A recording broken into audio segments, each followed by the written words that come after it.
Okay, everybody, it is Friday. Friday, y'all. It is time. It is time. It's finally here. It is week 1 official. This is the Jemison High School Varsity Football Friday night forecast, and we are breaking down the game tomorrow night with St. Clair County. So, I am Big Mama, and this is Big Red. And this is Coach Davis. And so let's get into it. It's finally here. You excited? We were excited last week for this, so I know you're excited today. But we got to start with last week. We got to talk about it, Coach. We got to talk about it. We had a jamboree and we played Lincoln. Lincoln and St. Clair in the same region, quite similar programs. But what did you see from the varsity players in the short time on the field? We had about 10 minutes, right? Because we had one quarter and then we're like 2 minutes into the second quarter and we had a deluge and some lightning and we were all in the locker room for over an hour. So what did you see in that short period of time? Because when y'all came back out, it was the JV pretty much playing, correct? Yes, sir. Yes, ma'am. Okay. So what did you see? Well, I thought we executed better than I thought we were gonna do. Not, not being negative, but usually at the beginning of the season, like there's a lot to work on. Yeah. But I thought the game flowed pretty well for us, and I was not really surprised, but amazed how well we moved the ball, and It was very effective. yeah. So And it was effective quickly too. yes. So we could have scored more than we did, but like I said, jamboree.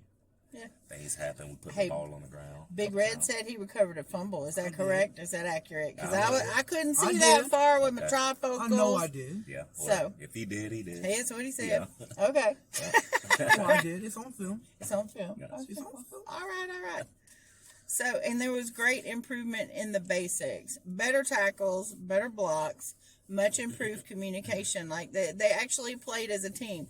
Last year, they were a team on the field together, but it was a collection of individuals, trying to work through some complicated plays and a lot of confusion. So you've changed that in a really, really short period of time. How did you achieve that, Coach?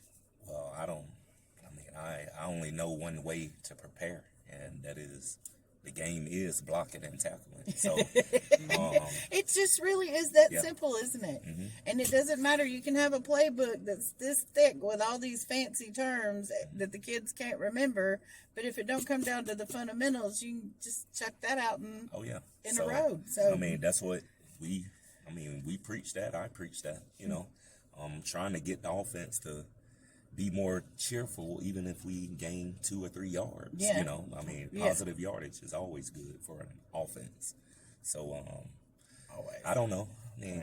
These kids have gotten spoiled. They got NCAA football, the yeah. stuff on PlayStation. Everybody's throwing. They want it to look like Alabama. We're not going to look like Alabama, y'all. You give me Pat Mahomes, you give me Pacheco and Travis Kelce, we'll do all that. We can do those things. Yeah. We can do this. I think we could get that done. And I'm a Chiefs fan, so thank you, Coach. I appreciate so you that. give me those guys, we can do all that. We could make that happen. Yeah. But we got to have a lot more things to make that happen. That's another video because we got to talk about equipment and stuff that we need and resources and that. But we're not going there. We're going to win this game. Yes, ma'am. So their quarterback is a 10th grader with multiple targets. Coach Taylor told us that in the video earlier this week. Are we concerned about that? I'm only concerned with our mental state. Like, do we believe we could have a shot, or are we just gonna lay down because they have a couple of players? The game is 11 on 11. When we're on offense, we can keep their offense off the field if we hold the ball. Take care of the ball. So I'm not necessarily concerned about it, but at the same time, I want to respect every opponent we play. And we do have that knowledge when, if there's a threat, we do have that knowledge. I feel like we need to give respect to that player for their skills and also to let them know that we know what they got. Yeah. Because, that's how it works. Oh, Right? yeah. Yes, ma'am. It's a battle. You got to get prepared for it. Got to do your research. And Coach Taylor, I know he's he does have his core group that's returned, minus a couple players, and they're usually pretty decent. I don't remember going to St. Clair with this group in recent years, so I can't remember the field or what it looks like, anything like that. So, but away games are always fun. They want to go to Buc-ee's afterwards. I don't know if they've mentioned that. Are we going to Buc-ee's? We going. Okay. All right. We are going. Cool. Yeah. All right. In life and football, we know what our weaknesses are, Coach. I don't think we need to talk about our weaknesses. We're all aware of that. We're going positive. What's our biggest strength going into this game? No matter what they've got, who cares? What are we bringing up there to Odenville? I think as a core, even just listening to conversations at practice and in the locker room, I think we really believe, from the offensive standpoint, like we can move the ball. Mm-hmm. So I think that good gameplay. I think our strength is, I don't think we're going to beat ourselves up that much. I don't know how much it happened last year, but I don't think this group are going to beat themselves this year. I think really teams they're going to have to beat us this year. Right. So, no, I agree with that. Yeah. Well, I think, because I have an opinion on what I think y'all's biggest strength is right now, but Big Red might have one. I want to see what he says. What do y'all think your biggest strength I think is? I do. Winning mentality. Can you definitely tell that it's a different 100%. different headspace from last year to this year? 100%. Because I keep saying that, but nobody else is really, like, it's okay, but it's got to be different. It's got to be. It is. Very different. Well, that kind of, what you said and what he said kind of leans into what I think it is, attitude. Yeah. Everybody's just got a better attitude about play. They've got a better attitude about what they're doing. I think they have a better understanding, and they feel better prepared about what they're doing. So, it's time. Yeah. It is so time. Yeah. So, all right. Well, Coach, we got to get through your attaboys. Do you have somebody or who or what stood out for you this week, Coach? Let's give somebody an attaboy. Let's lift them up. What we got?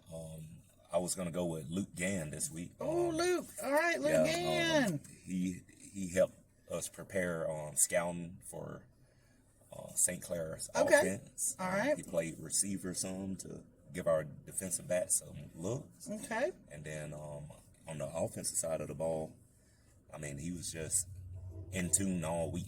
So I thought that really stood out this week. And I think we needed that from him. Excellent. Yes, I do think that Luke is in a better position offensively with the plays we have this year to succeed at what he's doing, because when I see him in practice and those throws, sometimes he's just on fire, and I'm like, dang, and then he's running and he's doing this, and I don't want to give too much away, but man, he is just all over the field this year in such a positive way, and I can't wait for everybody to see that for more than 10 minutes at a time. Yes, ma'am. So that's going to be exciting. But all right, fellas, let's go home, get ready for a ball game, and you know how we do this, son. Let's break it down. All right. 1, 2, 3. Go Panthers! Yeah. Yeah.